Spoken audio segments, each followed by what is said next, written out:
Good morning बच्चों। आज हम नाइन्थ क्लास का ज्योग्राफी का सेकंड लेसन पढ़ेंगे। पाठ का नाम है हमारा भारत का भौतिक स्वरूप।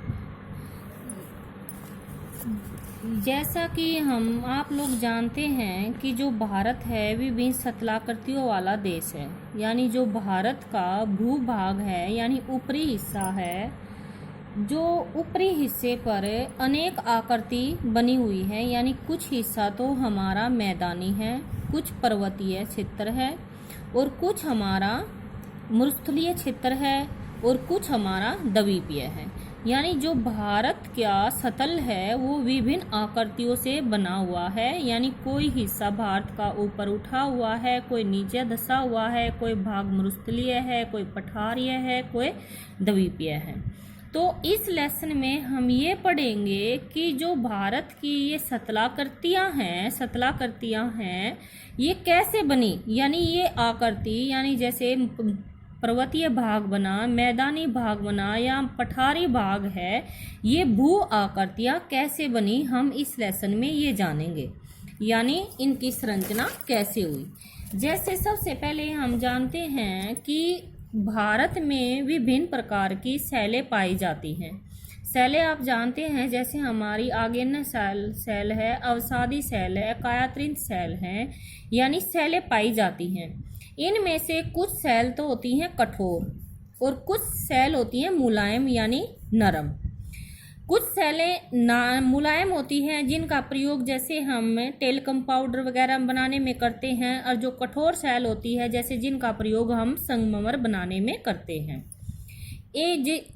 एक स्थान से दूसरे स्थान पर मृदा के रंगों में भी यानी मिट्टी के रंगों में जब हम एक स्थान से जैसे मान लें हम पठारी भाग की मिट्टी को लेते हैं या पर्वतीय भाग की मिट्टी को लेते हैं तो मैदानी भाग की मिट्टी में अंतर पाया जाता है। यानी अगर हम एक स्थान से दूसरे स्थान पर जाते हैं तो मिट्टी में भी भिन्नता पाई जाती है, क्योंकि मृदा विभिन्न प्रकार की शैलों से बनी होती है। यानी किसी स्थान पर हमारी आग्नेय शैल पाई जाती है, कहीं पर अवसादी और कहीं पर कायात्रित शैल पाई जाती है। तो शैलों की भिन्नता के कारण वहाँ की मिट्टी में भी अंतर पाया जाता है। तो इस लेसन में हम ये भी पढ़ेंगे कि इन विविधताओं यानी ये मिट्टी में अंतर है या इतनी सारी विविधताएं हैं भारत में, ये इनका जन्म यानी ये किन कारणों से बनी है। अधिकतर विविधताओं शैलों के निर्माण में विभिन्नता के कारण होती हैं। जैसा कि भारत आप जानते हैं कि विशाल भूभाग है, इसका निर्माण विभिन्न भूगर्भीय कालों के दौरान हुआ है जिसने इसके ऊंचावच को प्रभावित किया है। भूगर्भीय यानी भूगर्भीय होता है भूमि के अंदर का भाग। भूगर्भीय निर्माणों के अतिरिक्त कई अन्य प्रक्रियाएं भी हैं जैसे अपक्षय है, अपरदन है, निक्षेपण है। इनके कारण भी ऊंचावच का निर्माण तथा यानी ऊंचाई में और पर्वतों और पठारों के निर्माण में परिवर्तन हुआ है।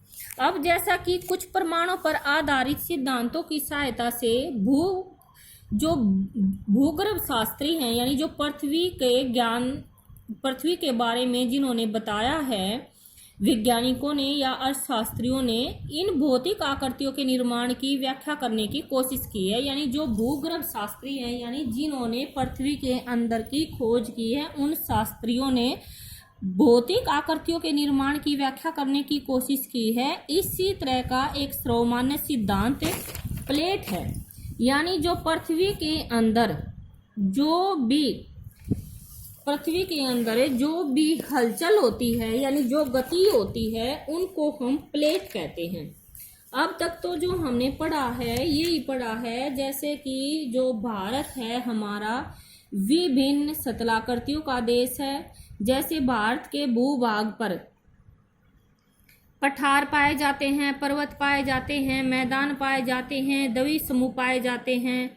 कुछ हमारे विभिन्न प्रकार की भारत में शैलें पाई जाती हैं। कुछ शैलें कठोर होती हैं, कुछ मुलायम होती हैं। कठोर शैल जैसे उदाहरण के लिए संगमरमर होता है, मुलायम शैल होता है जैसे टेल्कम का पाउडर होता है। ऐसे ही शैलों के कारण ही हमारी मृदा में यानी मिट्टी में अंतर पाया जाता है। इसी प्रकार जो भारत विशाल देश है, और इसका निर्माण विभिन्न भूगर्भीय कालों के दौरान हुआ है, जिसने इसके ऊंचावच को प्रभावित किया है। भूगर्भीय निर्माणों के अतिरिक्त कई अन्य प्रक्रियाएं भी हैं, जैसे अपक्षय की है, अपरदन की है, निक्षेपण की है। निक्षेपण के द्वारा वर्तमान ऊंचावच का निर्माण तथा संशोधन भी हुआ है। अब जैसे कुछ जो गर्भ शास्त्री हैं भूगर्भ के, उन्होंने इन सिद्धांतों की व्याख्या करने की कोशिश की है। तो उन्होंने मुख्य सिद्धांत प्लेट बताया है। प्लेट होता है टुकड़ा। प्लेट का अर्थ होता है टुकड़ा, यानी भूमि का टुकड़ा। और इस सिद्धांत के अनुसार पृथ्वी की ऊपरी परपट्टी 7 बड़ी और कुछ छोटी प्लेटों से बनी है। यानी जो पृथ्वी जैसे ये ऊपरी परत है, ये मान लो हमारी पृथ्वी है, और जो इसका ये ऊपरी हिस्सा है ये बहुत कठोर होता है, और जो परत होती है इसकी बहुत पतली होती है। तो जो ये कठोर, ये 7 बड़ी प्लेटें हैं इसमें, और बहुत सारी कुछ अन्य प्लेटें हैं। बड़ी प्लेटें, जो प्लेटें आकार और आकृति में बड़ी हैं उनको बड़ी प्लेटें कहा जाता है, और जो आकार में छोटी हैं उन प्लेटों को छोटी प्लेटें कहा जाता है। इसके बाद प्लेटों की गति के कारण प्लेटों के अंदर एवं ऊपर की ओर स्थित महाद्वीपीय शैलों में दबाव उत्पन्न होता है। इसके जब शैलों में गति यानी प्लेटों में जब गति होती है, यानी पृथ्वी के अंदर जो प्लेटें हैं और प्लेटों के अंदर जब गति होती है, तो जो भूपरपट्टी का ऊपरी सतल है उसमें कुछ परिवर्तन होता है। जैसे वलन पड़ जाता है, भ्रशीकरण हो जाता है, ज्वालामुखी क्रियाएं होती हैं। वलन क्या होता है कि उसमें बल पड़ जाना। भ्रशीकरण जैसे पृथ्वी का कोई भाग नीचे धंस जाता है, और कुछ प्लेटों के कारण यानी पृथ्वी में जब दो प्लेटें आपस में दूर दूर जाती हैं तो उसके बीच में गैप हो जाता है। वो गैप से कई बार पृथ्वी के अंदर से ज्वालामुखी फूटे निकलता है। इसके बाद हम पढ़ेंगे जो बताई है, आप मैप देखें। मैप में जो हमारी बड़ी प्लेटें हैं, जैसे उत्तरी अमेरिकी प्लेट है, दक्षिणी अमेरिकी प्लेट है, अफ्रीकी प्लेट है, यूरेशियन प्लेट है, इंडो ऑस्ट्रेलियन प्लेट है, ये हमारी 8वीं प्लेट है। और क्या नाम है, कुछ अर्थशास्त्रियों ने यानी भूगोलवेताओं ने ये भी बताया है कि एक हमारी 9वीं प्लेट भी है, जिसे हम ग्रीनलैंड कहते हैं। क्योंकि ये भी पृथ्वी का बहुत बड़ा भाग होने के कारण ग्रीनलैंड को भी प्लेटों में जोड़ा गया है। छोटी प्लेटें हैं हमारी, जैसे प्रशांत महासागरीय प्लेट है, यूरेशियन प्लेट है, अंटार्कटिक प्लेट है। यानी ये जो प्लेटें हैं हमारी छोटी हैं, और जो ये हमारी 8 प्लेटें हैं, आपने इनके नाम भी याद करने हैं। 8 प्लेटों के जो बड़ी प्लेटें हैं 7, और ये कुछ छोटी प्लेटें हैं, आपने इनके नाम भी याद करने हैं। मैं एक बार जो पढ़ाया हो फिर से रिवाइज करवा देती हूँ आपको, कि जैसा कि बेटा हम जानते हैं कि भारत एक विशाल देश है, और जो इसका ऊपरी भाग है वो अनेक आकृतियों से बना हुआ है।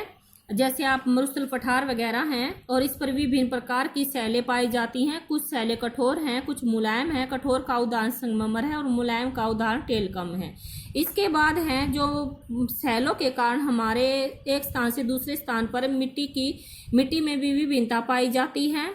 और क्या नाम है, विशाल भारत एक विशाल भूभाग है। इसका निर्माण विभिन्न भूगर्भीय कालों के दौरान हुआ है, जिसने इसके ऊंचाई को प्रभावित किया है। इसमें शामिल हैं भूगर्भीय निर्माणों के अतिरिक्त जैसे अपक्षय है, अपरदन है, निक्षेपण है, इनका प्रभाव पड़ा है। और जो प्लेटें हैं हमारी सबसे महत्वपूर्ण है। प्लेट का अर्थ होता है भूमि का टुकड़ा। हमारी 7 बड़ी प्लेटें हैं और कुछ बहुत सारी छोटी प्लेटें हैं। जिन प्लेटों का आकार बड़ा होता है उन प्लेटों को हम बड़ी कहते हैं, जिनका आकार छोटा होता है उनको हम छोटी कहते हैं। और प्लेटों की गति के कारण यानी पृथ्वी में जब प्लेटों में गति होती है, उस गति के कारण पृथ्वी के भूभाग पर अनेक परिवर्तन होते हैं, जैसे वलन पड़ जाता है, भ्रशीकरण होता है, या ज्वालामुखी फर निकलता है। तो आपने प्लेटों के नाम याद करने हैं बड़ी प्लेटों के। और आपसे बताया था एक हमारी और प्लेट है ग्रीनलैंड है, जो कि पृथ्वी का बहुत बड़ा भाग होने के कारण खगोलवेताओं ने उसको भी प्लेटों में जोड़ दिया है। ये आगे बेटा कल पढ़ेंगे बाकी।